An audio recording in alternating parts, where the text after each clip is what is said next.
Great, great. So good evening, everyone. I guess you guys can see the screen and can hear me as well. Uh, I can see one of you guys had asked a question. I think that's Abhishek. He wants to know about any courses for SEO. So we'll come to that later, right? So before we begin, right? So we need to understand why are we taking this webinar, right? So we had taken a previous webinar in terms of what to do exactly in a post-COVID world, as well as in this current situation, right? How will the entire digital marketing landscape change and how should we adapt? Yes, Madhura, this is entirely for beginners. So this webinar is not for anyone who is looking for any advanced level or intermediate level course on SEO because the time is very limited, so it's only going to cater to anyone who is completely a beginner, right, as far as this field is concerned, right? So we're going to talk about organic marketing and SEO.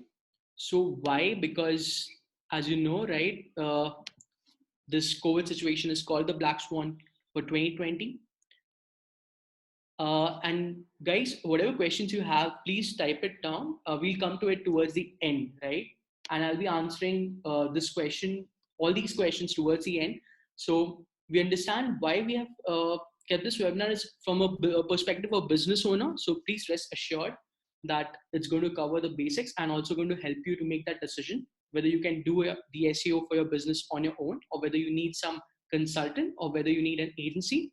We're going to answer all of those questions towards the end, right?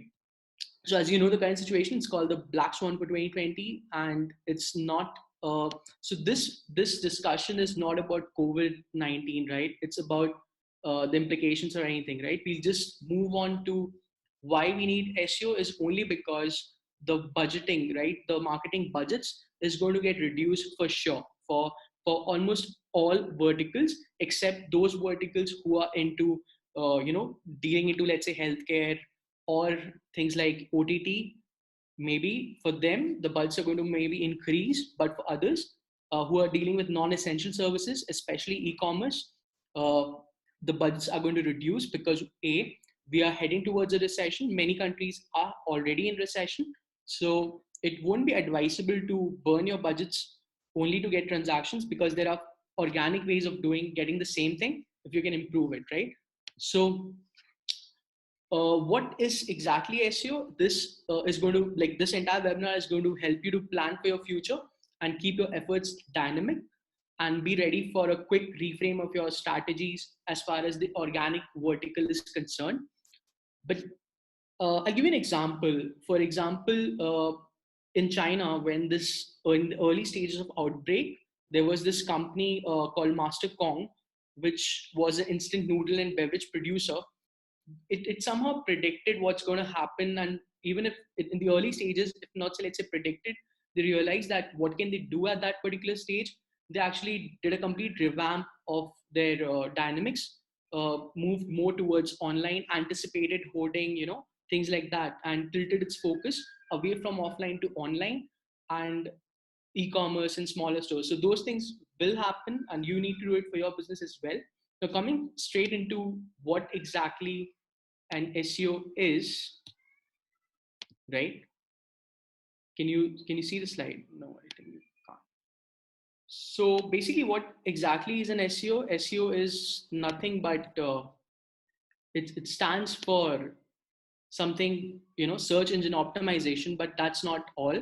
It's the practice of increasing, both the quality and the quantity of your website traffic with zero marketing spends. I mean, that's how I can put it.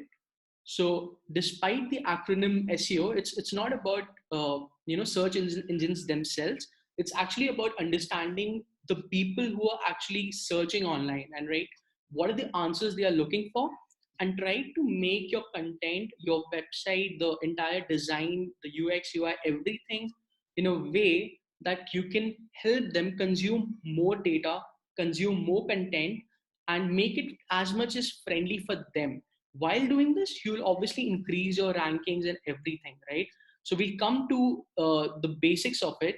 So when we begin, we can see that there are 4 organic channels which I've given here.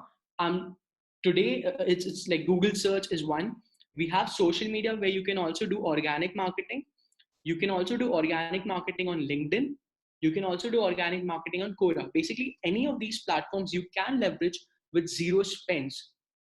Right now, how do you do that? It's a different strategy that you need to have. For a Google search strategy, it's completely different. So for social media, LinkedIn and Quora, I'll be giving you some case studies that we have done for our clients in this current situation, and they're getting good results out of it. So yes, Akhil. So what I meant is that uh, there are multiple channels available to us for marketing, for performance marketing, for e-commerce, for lead generation.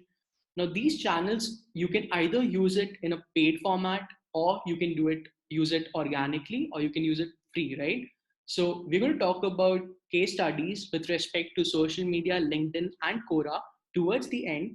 What we have actually done for some of our clients, and they have gotten good results out of it over the period of last 2 quarters. And obviously we're extending it, right? Because we are shrinking the marketing buzz, and using that time and effort only for organic for now, right? So but primarily we are going to focus this entire webinar, we're going to focus uh, on Google search. I think Rajkumar has a question, so can you speak in Hindi? Okay, so Raj, I think I'll explain this in we can because I've been told to explain this in English. If there's any particular point that you did not understand towards the end, you can always you can ask me towards the end. We can have a one-to-one session as well if you want. On what search is, you can do that, right? And I'm going to answer Madhura, Mayank, everyone towards the end, all your specific questions, right? So moving on to what exactly is an SEO, right? And SEO stands for organic search results that cover your exactly more of your digital space, right? So when you go and you search on Google, let's say you want to you want to buy let's say a t-shirt, and you search for buy t-shirts online, and then you'll find some ads, and you'll also find a lot of online organic content. Now, how do you make sure that you can get above, you can develop good rankings, and you can come at the top of the page? Now, first you need to ask yourself, why is it important? Because you can actually always bid for a particular keyword and come towards the top. The first advantage is that almost all the searches which happen, almost only around 3% people click on the paid advertisements. So let's say, so if you look at the statistics, it's something like 2 to 3% people click on paid advertising. For around 40 to 50% click on the organic links, and around, let's say, another 50% do not click at all, right? So we'll come to the part why they do not click at all towards the end. But if you have to assume, you have to understand that the amount of people who actually click organically on the organic links is much, much, much higher than people who click on the paid Google advertisements. So that is why SEO is very important. So in a nutshell, SEO has around 20x more traffic opportunity than PPC for both mobile and desktop. For those who do not know PPC stands for pay per click model, which is the conventional model on any advertising platform, primarily for Google advertising, right? Google AdWords, you can say. Okay. So, what is SEO? Now, SEO stands for search engine optimization. It is the practice of increasing your quality and quantity of traffic, as well as your exposure to your brand, right? As well as when someone is searching for a competitor, would you appear on the on the top of the, not obviously on the top, but would you appear in this on the search results? Because if someone is searching for Mintra, the Amazon would want to be there, right? Things like that. So for a small business, what would you do to make sure that happens? Things like that, right? Despite the acronym SEO, it's not about search engines themselves. Like I told you previously, it is about understanding what people are searching online and making sure that you answer what they are seeking, what they are looking for, right? Answering and making sure that you give a good service to people who are searching online, and automatically you will start developing higher rankings, And how do you do that? You do that by making sure that you have good content present. So people are going to use fancy terms for this. I'm going to say that you should do on-page SEO. That's the fancy term for creating content relevant for a consumer, right? Similarly, once you could get a good content presence ready, right, then what you do, you make sure that you amplify it, right? You make sure that more and more people are getting that content, so or getting you if you've written a new blog, let's say, or anything like that. So how do you do that? You use different channels and you amplify it. So that is called an off page SEO, right? Because you have the relevant information present for someone who's searching. So those are the two terms which you're going to hear, the technical terms which you're going to hear a lot: on page, off page. So basically, those are not very, like, those might sound fancy, but they're very simple terms. On page is the first thing that you make sure that you develop a good content, because ultimately what matters is your consumer, right?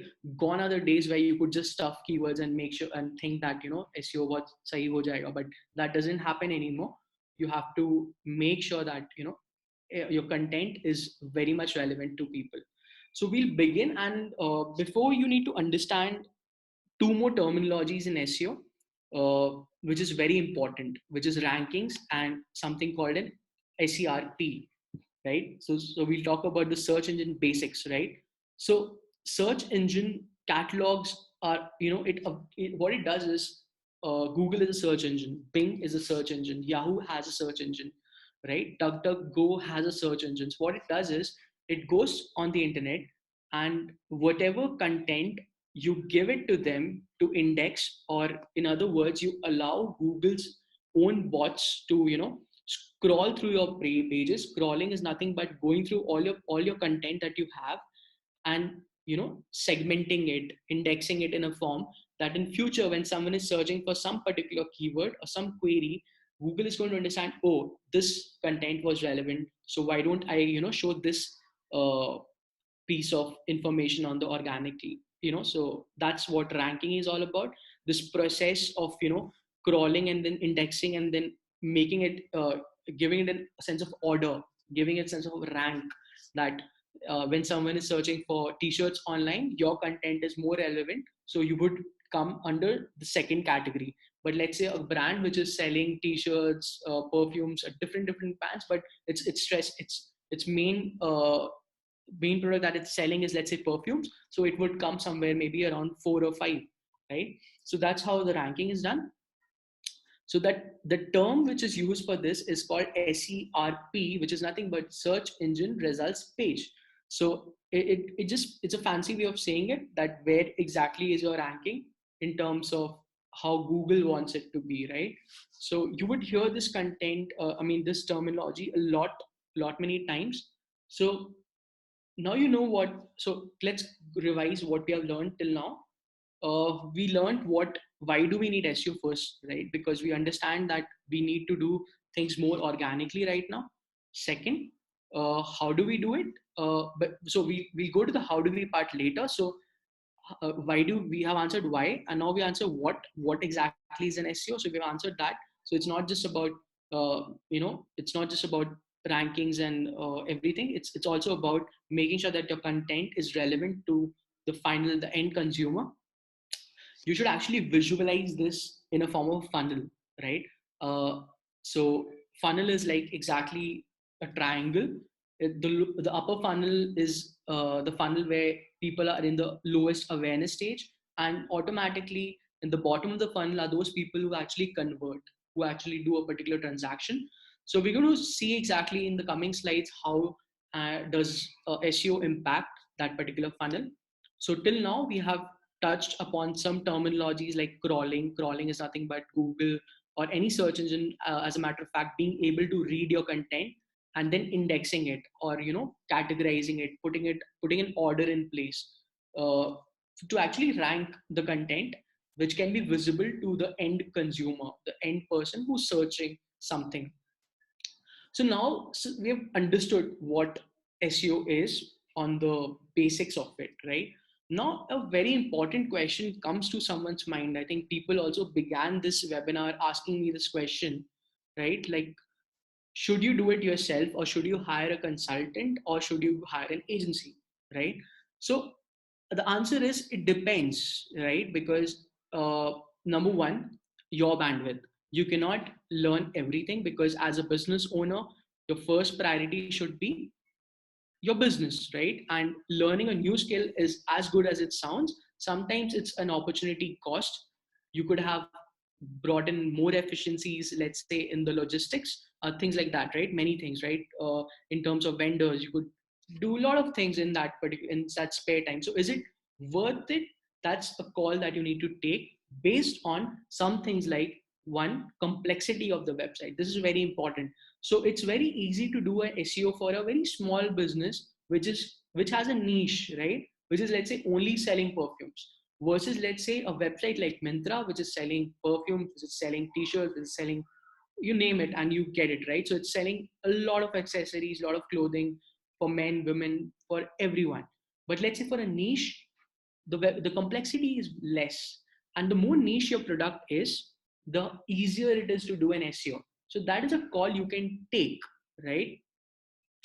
Or or would you just want to do a basic SEO yourself, or would you want to do it entirely with from an agency or a consultant? Now, why should you go with an agency or why should you go with a consultant are again different benefits, advantages and disadvantages to it. A consultant, if you go to a consultant, the charges are going to be lesser. You're going to have one person who's dedicated to your account. When you go to an agency, you're not going to, the charges are normally higher, and you don't have one person looking into it. You have multiple people looking into it, so the focus somehow goes away. But again, agency comes with more exposure, more case studies, more clientele, so it could do things in a faster way than, let's say, one consultant. But definitely, again, it depends. If the consultant that you can get, if you can get a very senior consultant or someone who's experienced, who knows his job, it's actually much better to than an agency, right? So it again depends on how much you can trust, because trust again is a very important metric here. Because you have to understand, many people make this mistake. Because you don't understand SEO, they go with a wrong hire or a wrong agency, and they end up with a worse kind of a result. Because what happens is, if you don't do it correctly, your time and effort firstly is going here, so it's, your time is getting wasted, your money is getting wasted, and at the end of the day, you're not getting results. So how, because many agencies not, or maybe consultants, you need to understand uh, what are the ways to hire them. So I mean, that is something, a separate topic altogether, because you need to know that the person whom you're hiring or the agencies that you're hiring are worth their salt. uh, they do the things in an ethical manner, because you need to ask the right questions to them, because how are you going to measure the performance of a SEO guy or a person, right? So there are multiple ways of doing that. A very important tool here is your Google Analytics. So for those who don't know what a Google Analytics is, it's basically a free platform, a free tool provided by Google, which you can put on your website, which helps you understand everything that goes around your website, right? It helps you understand basic metrics like, personas, like who's coming, from where it's coming, how much time is it spending. So based on that, you can actually understand your organic traffic and then take a call, like on terms of performance, whether it's worth going for a consultant or for agency, right? So I would leave that to you, but in case you have some specific questions on that as well, and if you have shortlisted a few people, you can always ask me for opinion there in the later course. So now I would take you to something, a cycle, right? Which is the methodology of an SEO. So this is it. So SEO, the entire, doing SEO, it just consists of five things. One, research. Second, audit. Third, optimize. Fourth, amplify. And the last point is iterate. So I'll make you understand each of these five pointers very as simple as I can. So research. Now, what do we understand by research? Research is simple. Research just means understanding what your business is, and then understanding what are the queries that people are actually searching related to what your business is. And like I told you, right, for in the marketing, we form a funnel, right? So SEO can actually help you to divert that traffic from the upper and the middle funnel towards the bottom of the funnel. Because what you're doing is, when you're creating content relevant for someone who would do, someone, it's a relevant content for someone, the chances are, if that person is in an awareness stage, he or she might get influenced by your content, and then obviously in the due course of time engage with your content. After engaging with the content, take an informed decision to convert or purchase or fill up a lead, sign up, or anything like that. So SEO actually helps you to shorten this journey of the funnel, right? It diverts that traffic from the top and the bottom to the, to the, in the middle, to the, towards the bottom. So that's how it helps you, and it helps you free of cost. I mean, that's the beauty of it. So research is basically an understanding what kind of keywords that you need, whether you need, how many long tail keywords you need. Long tail keywords are, so I'll give you an example. Keywords or queries can be one token, which is one worded, two token, two worded, three tokens, and things like that. So example, if someone is only searching for t-shirts, it's a single token. So t-shirt is not, again, it's not, it's very broad, right? So if someone is searching for buy t-shirts, okay, this person had an interest of buying. Let's say now someone is searching for a buy Avengers t-shirt. Now you know for a fact that this person is actually searching for a t-shirt related to Avengers, right?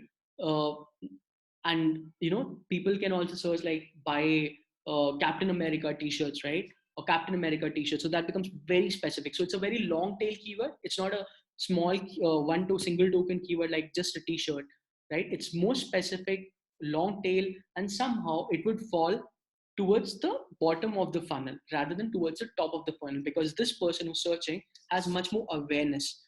Now, if your content is relevant, if you have content related to what that person is searching, obviously you should appear on the top. Now this example which I've given is from the e-commerce segment. For those people who would want a lead generation example, I would give you an example of insurance, let's say.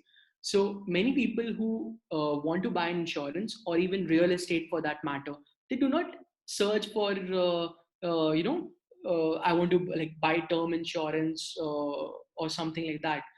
They begin the searches with what is an insurance, right? What is the difference between a term insurance and a life insurance? And then they search for HDFC versus SBI life insurance, things like that, and then they finally purchase it. So you have to understand the top of the funnel are people who are searching for very broad keywords like just insurance, what is an insurance, and then they come towards the end, they start searching for HDFC term insurance or HDFC life insurance, MedLife, stuff like that. So Ergo, HDFC Ergo insurance, right? Things like that. So that is a journey of a person. Similarly, for real estate, no one would search for, let's say, if I'm in Mumbai, I'm not searching, going to search for, uh, you know, I'm not going to straight away search for this particular builder, developer, building, it's like in near me, right? Not like Godrej property in Hinjewadi in Pune. No, I'm not going to search that because I don't even know whether Godrej has some property there. So first I would just look for properties near me, 3 BHKs near me and things like that. And then I'm going to do my research, go to housing.com and things like that. And then when I finally arrive at what I want to, then I'm going to take, consult with my family and then take that decision. So this is an entire journey which is involved, which begins with small token keywords, which begins with broad keywords and ends up with bigger, like larger token keywords or more specific keywords.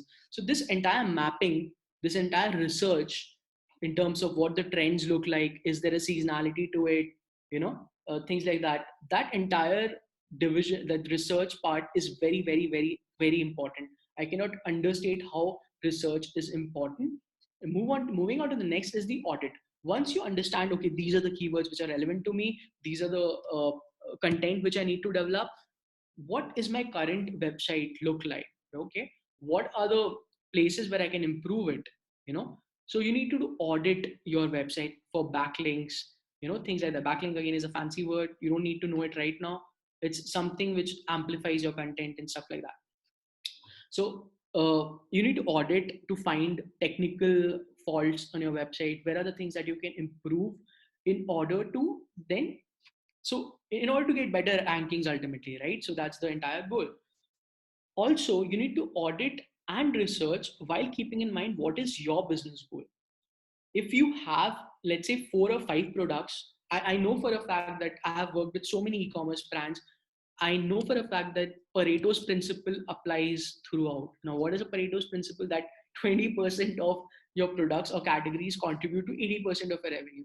So give and take, it does happen. You will find in your business also there are particular categories in your business which gives you more revenue, drives more revenue. So obviously, it's very important that you do not, when you focus, when you make a plan, when you do some research, when you do an audit, you do not focus on your entire domain, right? You focus on particularly those categories which are actually giving you more revenue, right? And then once you see that you're getting good results, then you move on to different other categories, right? So things like that, these are very niche like things which you need to do. Once you've identified your, once you've done your research, once you've identified your audit, then you need to start optimizing. Now, how do you optimize? You create relevant content, right? Now you start answering those questions. Okay, if someone is searching for, term insurance related things, I need to have term insurance versus life insurance content on my website. If someone is searching for, you know Avengers t-shirt, do I need to have this, do I have those contents here? If I have, then I should have a proper section for Marvel comics in which I can stuff keywords like Captain America, Wolverine, and things like that, whoever falls in the Marvel universe, as well as DC for a factor, right? Because I need to cover it somehow. So those contents are very important, right? So once you do that, this is how your optimization starts. And then you make sure that you have enough backlinks present, for your content and everything. You are doing it in a very structured way. Obviously, very important, your mobile is mobile friendly. Your website has to be mobile friendly, because ultimately it's Google is moving towards a policy of mobile first, which what means is whatever optimizations that you need to do, you need to make sure that your content is visually appealing in a mobile format. Do not optimize for desktop, first optimize for mobile. Like I said, first optimize for those categories which are giving you the maximum revenue in terms of SEO. Obviously, similarly, you need to optimize first for the mobile categories rather than going broad, because it's very easy to understand the maximum ROI only comes when you do not, when you're very focused in your approach in dealing with things, whether it's SEO, whether it's performance marketing, PPC, anything in marketing needs to be very, very much targeted, right? So that is what optimizing is. Then we move on to amplifying it. Once you have done your research, once you have your audit ready, you know where that you have optimized your content. Now you need to amplify your presence. You need to make sure that your content is reaching out in different parts. It's present in social media, it's present in Twitter, it's present in Medium, it's present in any Quora, it's present in any platform which is relevant. So for a client like who's selling term insurance or life insurance, they need to answer questions on Quora as well. They need to divert it. Okay, so you have a question, was on, if someone is asking a question on Quora, right? People do ask a lot of questions on Quora, like let's say, which is better for me? I'm a person aged so and so. This is my monthly income. This is my annual income. Should I go with a term insurance of this much cover? Or should I go with a life insurance of this much cover? So you need to answer them there. You need to answer them on Quora, and you're going to backlink things. You're going to put a link there to your website stating that you can read an article that we've written on our website for this. Similarly, if you're selling a very niche product, let's say like raw honey, or you're selling like any herbal related products related to healthcare, personal care, you can answer those questions where the people are answering, asking those questions, right? But this amplifying is something that you need to do only when you have addressed the first three issues, which is research, audit, and optimize. Only then you can go with amplify. Now, the tragedy with many people is that they go to people who are not that much learned in what they're doing, and they straight away shoot and they start with the third part, optimizing and amplifying. Sometimes they start with amplifying before even understanding what the research, audit, and optimizations that need to be done. So it's very silly if you look at it, but because now you know that there is a step-by-step procedure to SEO. But many people, they just straight away, start doing without having a plan in mind, which to me personally sounds very insane. But in the market, you will find many people doing it, right? but keep in mind, do it the right way, do it the correct way, or don't do it, because otherwise it makes no sense. And once you have done those four things of research, audit, optimize, amplify, the last stage is iterate, which is just keep doing what you're doing, keep doing what you're doing, and measure. Just like in COVID, you've heard this phrase time and time again, which is test, test, test, test. Similarly, even in performance marketing, in on SEO, you need to measure. You need to see whether whatever you're doing is it giving you good results or is it not. If it's giving you good results, you can obviously measure. I'll I'll tell you exactly towards the end. Do remind me if I forget. How do you measure it? But there are obviously good ways to do that, right? So now I'll move on to some guidelines. I think now by the time, let's just pause for a second, just seep in this knowledge till now. I think we have covered the basics, what the methodology of SEO is. I think you've understood what it exactly means to do an SEO. Now we're going to just move on to some guidelines. You can make a note of this methodology as well. You can take a snapshot, screenshot, whatever you want. I'll just give you 5 seconds for that. Now I'll move on to the next slide, which will talk about some best practices which are in terms of SEO. So even that is something you need to make a note of. Okay. So these are the guidelines that make your pages primarily for users and not for search engines, right? It's very important that your end you have only the users in mind. You don't do it for making what Google rankings and stuff. That's going to come. It's going to come uh, on its own, because if your focus is Google, right, you're actually somehow deceiving Google. So it won't help you in the long run. In the long run, only your users are going to help you. So don't deceive your users as well. If you do not have content, if you're not selling Avengers t-shirt, it makes no point that you have kept a section for it, right? If you don't sell term insurance, it makes no sense that you tell people that you can have term insurance on a website. So things like that. So don't deceive them.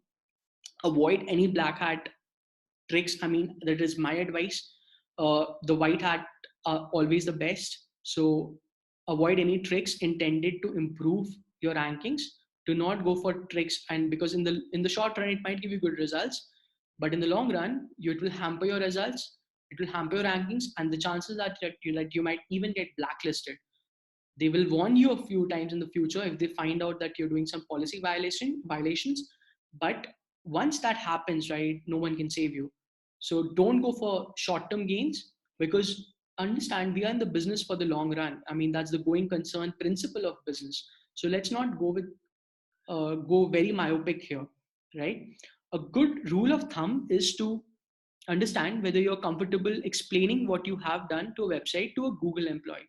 So that's a very pertinent, that it's whatever content you're keeping, right? It's about understanding that it's simple, right? Like anything that you do can be explained to someone.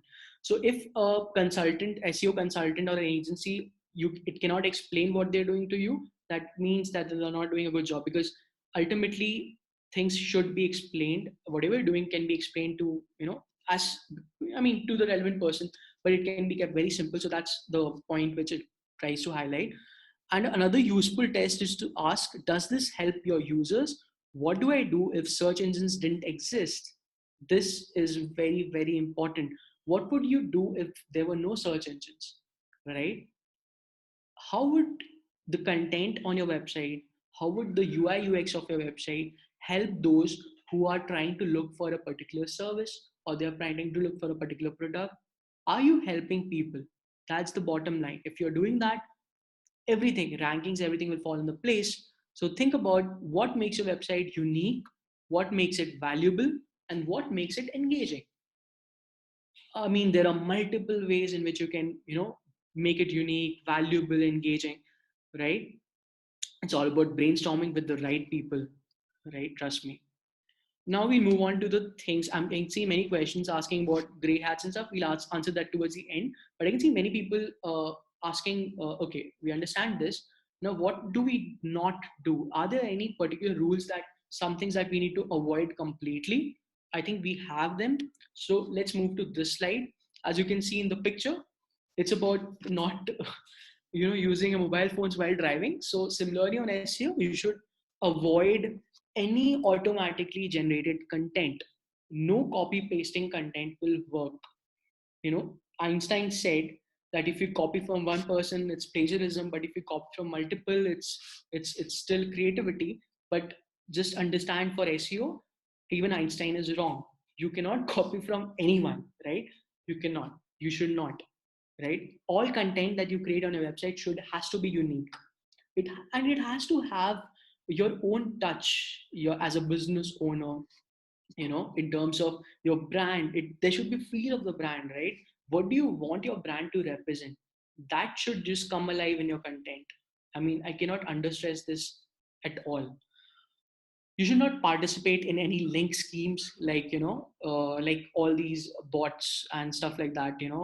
Many of these companies, they have uh, what they do is, if you they go to these shady websites in which you can I know I won't even call them shady, but let's say they are the gray hat or black hat techniques, where you can divert more traffic to your website. But it's only when it's mostly, even when someone is playing a game on the app, why would someone want to click on what you on your I mean on your advertisement, or even your website for that matter, because that person is not looking for your service right now.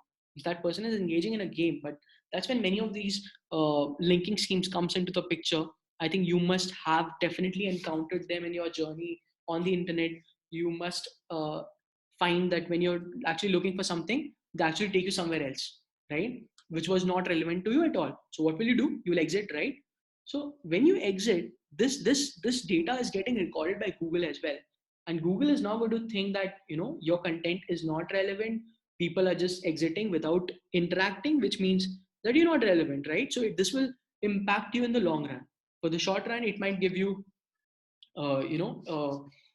good results, only to impress you for a certain amount of time, but in the long run, it's very, very, very bad practices.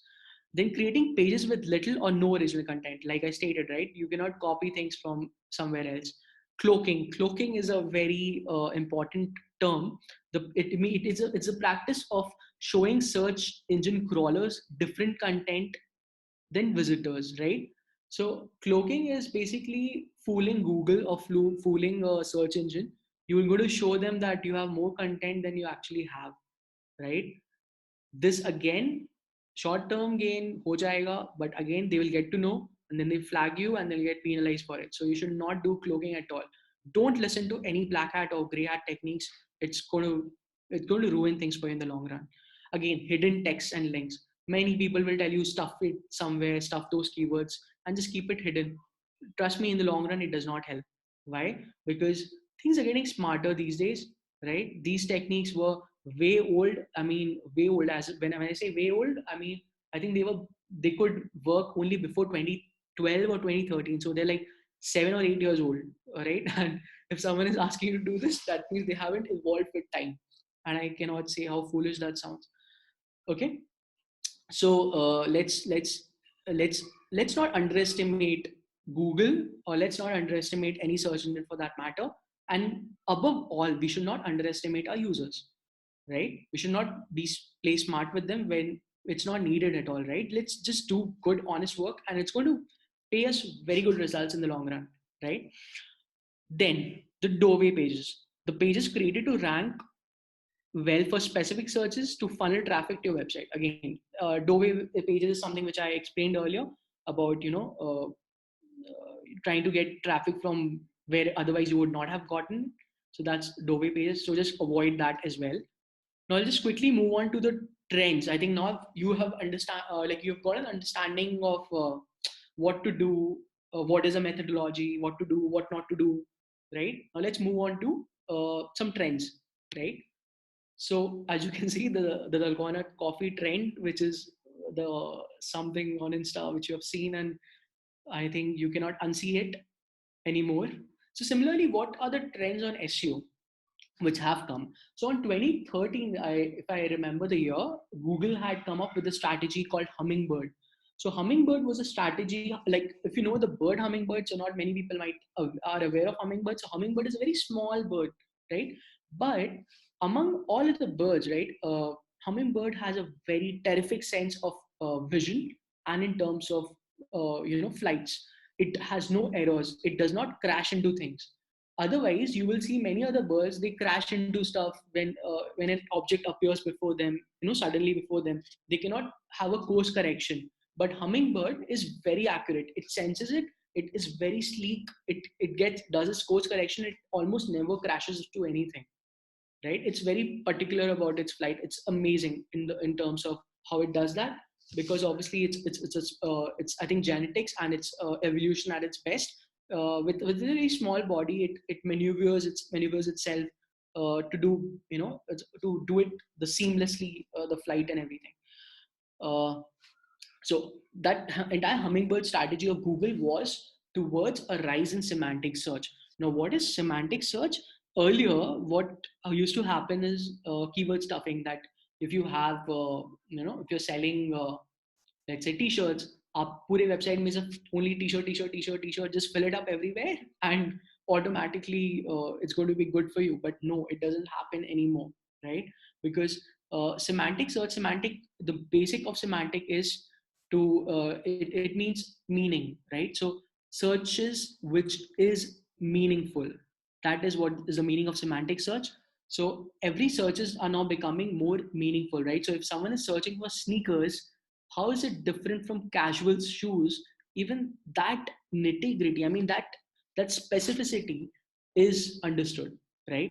So if someone is searching for formal shoes, how is it different, right?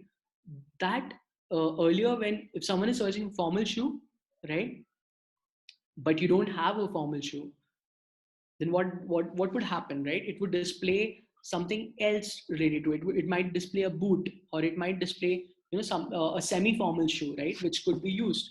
So that's how semantic search plays a part. In fact, we at Ecomoira are developing marketing tech products related to semantic search, using a lot of algorithms which are developed in many of these universities. So things are getting much smarter.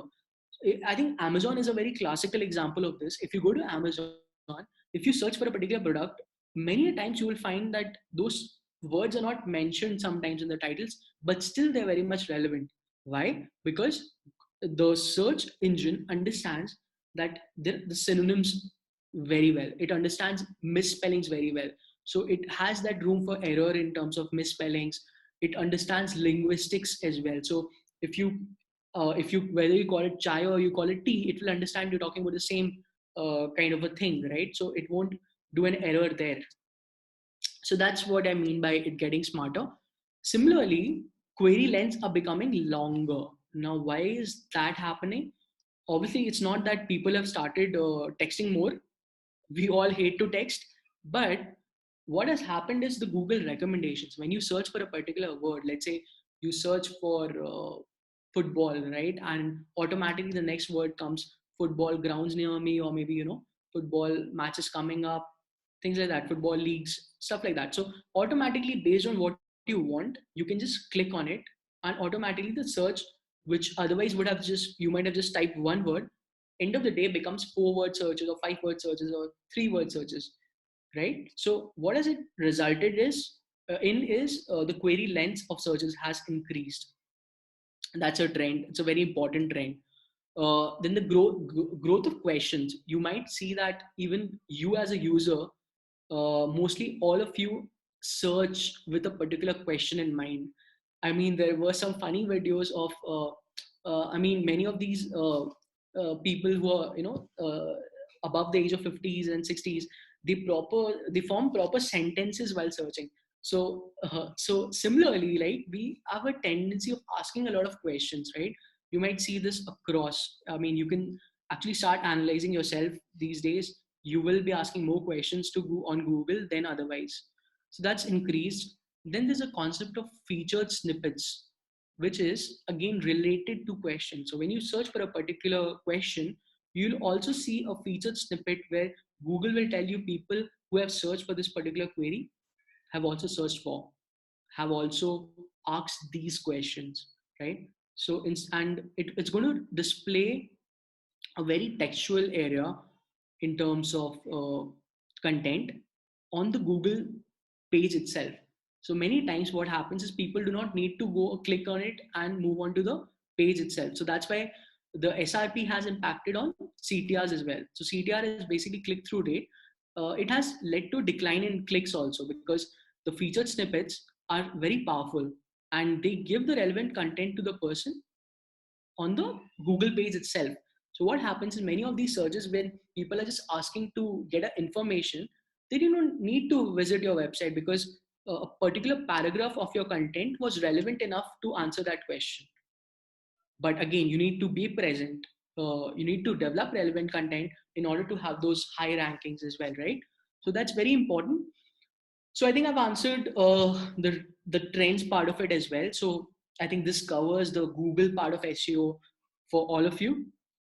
For any more further questions, you can always book a session with me.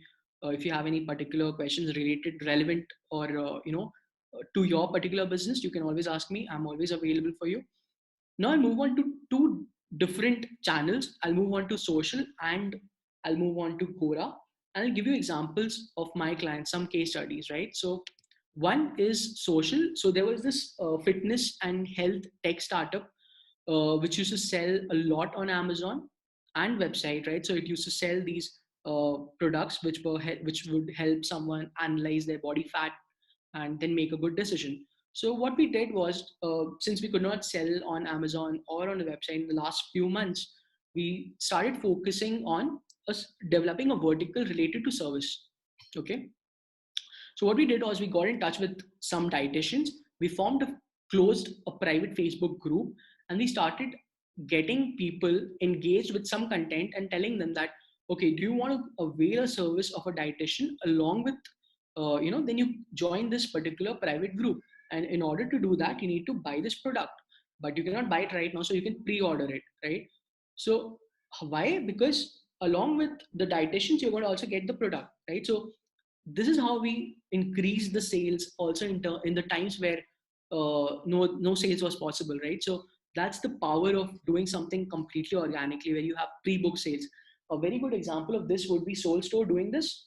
Now Soul Store has used a sponsored ad format for this, but it's similar to what your messaging and your approach can change just because you cannot use a particular channel right now. Similarly, a very this case study is a little older. This actually has data worth almost, let's say, 2 quarters, I think 6-7 months, where there was a European football coaching institute which had reached out to us and had wanted to get more registrations done for its courses and online courses and everything, consultations. So we did not restrict ourselves to traditional forms of SEO or in traditional forms of search engine marketing. We also leveraged Quora, where we said that since we are having a lot of blogs, we have a lot of content related to when people are searching for coaching, football coaching near me and stuff like that. Why don't we answer those questions which are there available on Quora?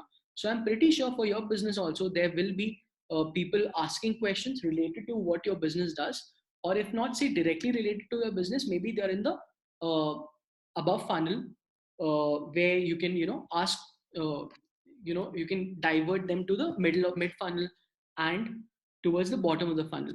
So with this, what I want to highlight is that you can have good strategies present where you can be innovative and you can leverage organic mediums like SEO and everything for enhancing your business, right? Even in these times where otherwise you are not, many of these paid mediums are not even available to you, and even if they are available to you, I think I would advise you to, be, have a little restraint and minimize your spending. Only spend where it's needed, not to go with aggressive budgets for now, right? And obviously, sales can also come from SEO. So now, I think that's the end of this session. Now I'll answer your questions one by one. If you have any more questions, you can answer it, or you can ask it here. And we have 10 minutes to answer your question. Then we close. And if you want to book a session, you can always book a session on WhatsApp's platform. If you have any questions for that, you can always reach out to Ayur towards the end. So Abhishek has suggested some courses for SEO. I think Abhishek, I would suggest that you can. There are many courses available. There are some paid, some are not unpaid. So I would suggest you can go to YouTube. You can Google on, like, there are many relevant playlists and channels which give you very good information about SEO for a beginner, how to do it and everything, right? How to set up your search console, how to do it on Bing, everything together. Along with that, so Yoast is a good platform. I'll just type it here. Yoast and Moz are are have relevant blogs, so you can good blogs on SEO. So you can use them here for your courses and everything. You'll find a lot of courses there. Some are going to be, most of them are going to be free. So moving on to the next question, Madhura doubts, was this for beginners? I think this was for beginners. Hope you liked it. Then Mayank is asking, I'm going to start a new business. Will I be able to implement these without any knowledge of SEO? So, guys, again, I would say that I would suggest, even if you want to learn SEO and you want to do it yourself, the first two parts, right, which were the this methodology, if you go back to it, right? The research and audit part, this is something that you can get a freelancer or an agency done to do it for you. They'll charge you a minimal amount of money. They won't charge you a lot. Once you get the research and audit done, then I think optimization and amplifying is and reiterating, obviously, is things which you can actually do it on your own. It won't actually affect a lot, because once you tell them that this is my goal, this is what research I need, and this is what audit you can give me. Once they give it to you, you can actually start making your content in-house. So it won't be an issue there at all, Mayank. So you can actually start implementing many of these pointers, especially optimizing and amplifying, without much knowledge of SEO. Rajkumar, I think, I hope you have understood most of the session. In case you haven't, you can always come back to me and you can book a session. I can answer you in Hindi then to avoid any problem, any difficulties to other people. Okay, Alifia has a question, but as a student, I want to learn for doing jobs. So how do we start? So I guess just like anyone would, right? So even if you're a student and you want to learn it for getting a job, I would say for a student, I would advise the concept of a T-shaped marketer, where the horizontal part of the T is that you learn different facets of digital marketing, of the entire digital marketing landscape, where SEO is just one part of it. But then when you're interested in one particular part, let's say whether it can be content, it can be email marketing, it can be conversion optimization, it can be SEO, search engine optimization, it can be SEM, search engine marketing. When you start developing passion or love for one particular topic, then you go into the depth. And if you want to go into the depth, there are multiple courses. I wouldn't give you any particular course. That would be a bias. So I would just avoid it. I can say that on Udemy, on YouTube, on these two websites of Yoast and Moz, you can find good courses and good content to study SEO. Okay, then Mahima is asking, what does a audit include for a content website or a blog website?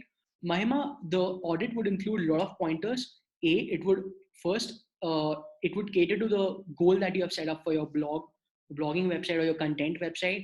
What is the goal that you ultimately want? Whether you want to engage more people, do you want to have a higher average session duration, or average session duration is again a metric which you can find on Google Analytics. That's why I had specified that you can measure many of these things from GA itself.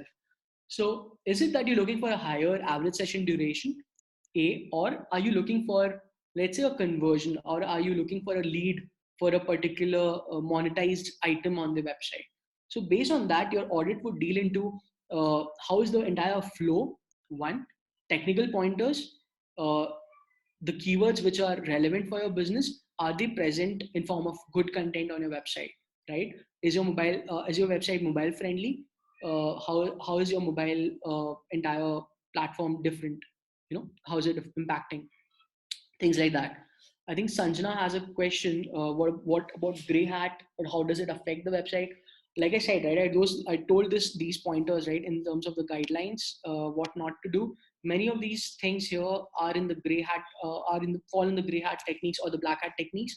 These might give you good results for a very small interval of time, because this is fooling Google for a small amount of time. Once it gets over, you will get penalized for it today or tomorrow. I mean, it's just a matter of time when you'll get penalized. I think you should avoid it altogether. Then Akhil is saying, I want to see how to do this. Show us how to do this once. Okay, so that would require a course, a different webinar altogether for it. So if many of you guys want to learn how to do an audit, or how to, do a keyword research, you can write down to us, or you can, in the because towards the end of the webinar, I think you'll be asked for some feedback. You can always drop in your message that you would want a webinar on this particular topic.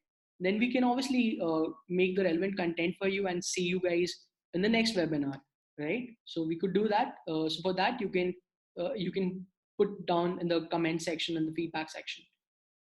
Then Sanjana again has a question: is it important to use heavy vocabulary, or regular words with good keywords can help?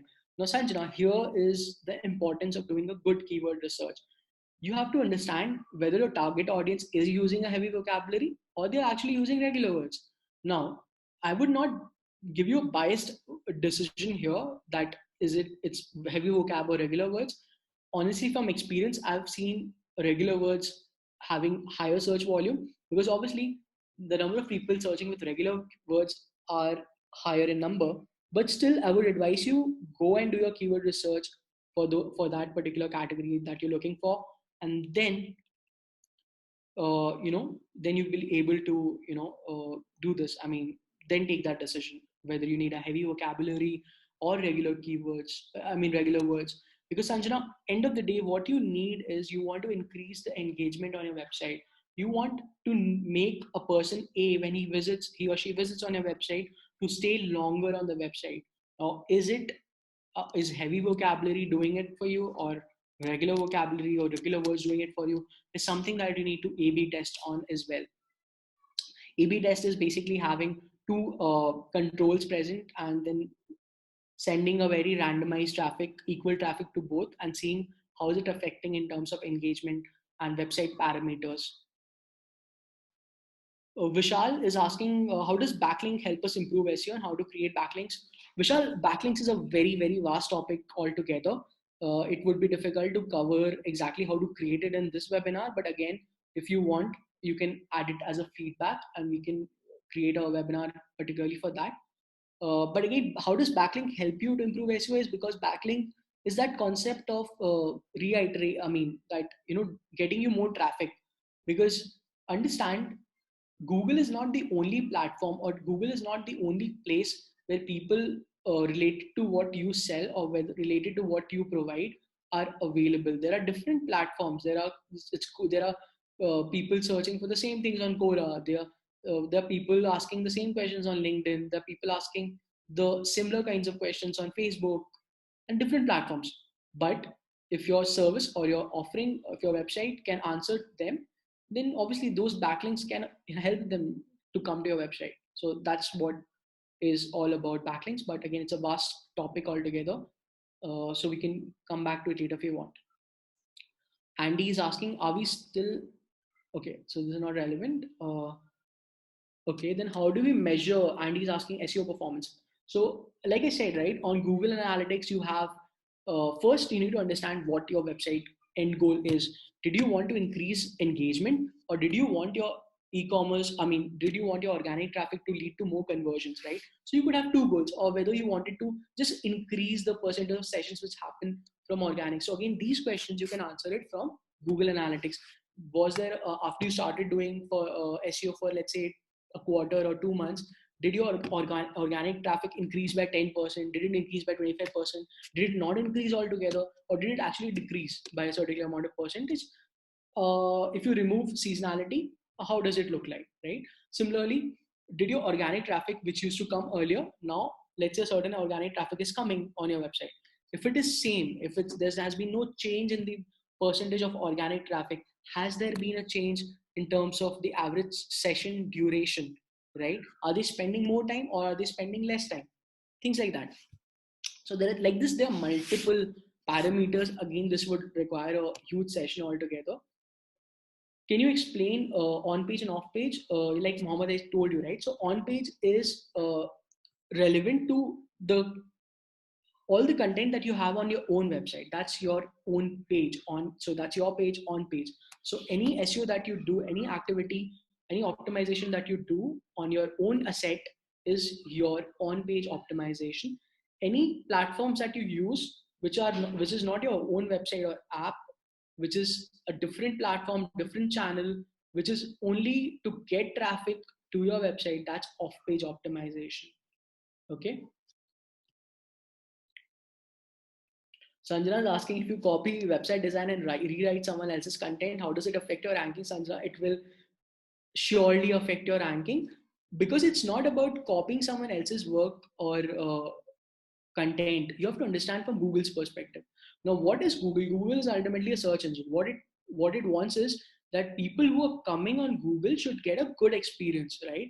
Now, imagine if both of you were selling uh, let's say both of you were selling some the same, you both of you selling a particular let's say both of you selling green tea, let's say, right? And the same kind of green tea which is available, which is sourced from the same part in the world, I mean, but you have kept the same content, right? What would it do is, when someone is searching on Google for green tea or something related to the products which both of you have the same kind of content, Google will not want duplicate search results on its page. So what it will do is, it will use canonical form to understand which was the original content, and it will only make sure that the original content is listed.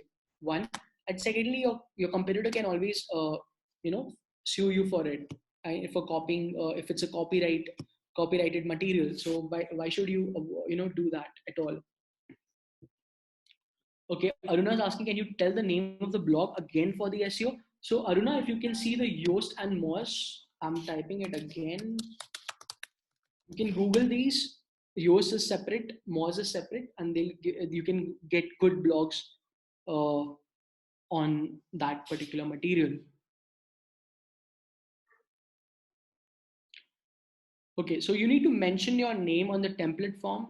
Yes, you need to do that. Can we add a blog link in Google search rather than creating a particular website? Uh, yes, you can. That's the entire point of doing SEO.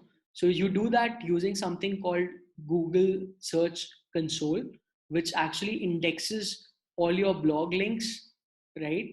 And you don't need to do any backlinking or any off-page SEO. So that's on-page SEO that you need to do. How do you budget for SEO for an early startup? Krishna is asking. So Krishna, there's no budget requirement. So there's no budget for an SEO, right? Because SEO is free. The budget would only come to the picture for an SEO if you're hiring a freelancer, or if you're hiring a consultant, or if you're hiring a agency for this. Now for that, that is something that you need to do an internal calculation, whether what is your end goal, what are your expectations from that SEO project that you are undertaking, right? Can it be a tangible number in terms of your profit and loss? So in obviously in terms of profit. So with that said, what is that percentage that you would not mind sharing with the agency or with the freelancer?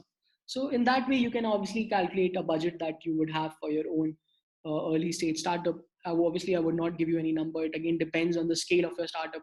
What stage are you in? Even on early stages, depends on the product that you're offering. Sonal is saying, I have a business account only on Instagram, not a website. How can I increase my organic reach? So, like I said, Sonal, right? If you don't have a website, you can obviously use your Instagram link on any platforms where you can actually mention it, right? You can mention your Instagram account on Facebook, you can mention it on Quora, you can mention it on Pinterest, you can mention it on Reddit, you can mention it on so many different platforms where people relevant to your business account are searching for or have asked a question. Right. So I guess with this, we should end today's lecture or webinar. I think it was a very, very long uh, webinar today. But having said that, trust me, this is only the tip of the iceberg. We could have a lot of things to discuss. Mercy is asking, how can I make my page popular? I think with all the listed techniques which we said here, just follow this methodology and you can make it popular.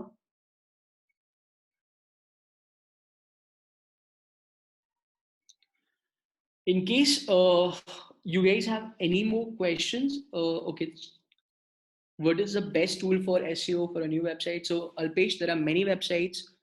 Uh, I mean, you can use Moz, you can use Yoast, and they have very good tools relevant for doing SEO. So Andy saying was a very good webinar for beginners. Thank you, sir. Thanks a lot, Andy. I really glad that you enjoyed it. In case you have any questions, you can always reach out to us. Let me see. Okay. Pratiksha is asking, is dropshipping a good business for beginners in India? Pratiksha, that's a little off topic, so I won't answer it right now. You can always consult me in a one-to-one session. I need to know exactly what you want, what is the business idea that you have, and maybe advise you. Obviously, it's good depending on what you would want to do it for. I think I've answered Andy. What backlink? Cool, I've answered that.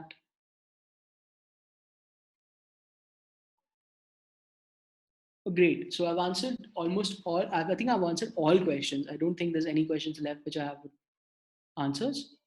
So let's. Thanks a lot, guys. Thanks a lot. So I hope you guys enjoyed the webinar because I loved making this presentation for you, making trying to make it as simple as I could because SEO, trust me, is not a very it's not a very easy topic. So I try to make it as simple as possible for you to understand. So I think Ira has given you a link. You can use that link to book a one-on-one meeting. If you need any contextual or any personalized advice from me, you can always do that. Thanks a lot for your time. I hope you guys have a great evening. I mean, great. And I hope you have a great successful business in the coming days. Uh, so have great times ahead. With this, I end this. Thanks a Thanks. lot. Thanks, Amit, for taking time out on a weekday evening. And Thanks a thank lot, you guys. guys for attending the webinar. Any day, Hope you like any time for you guys.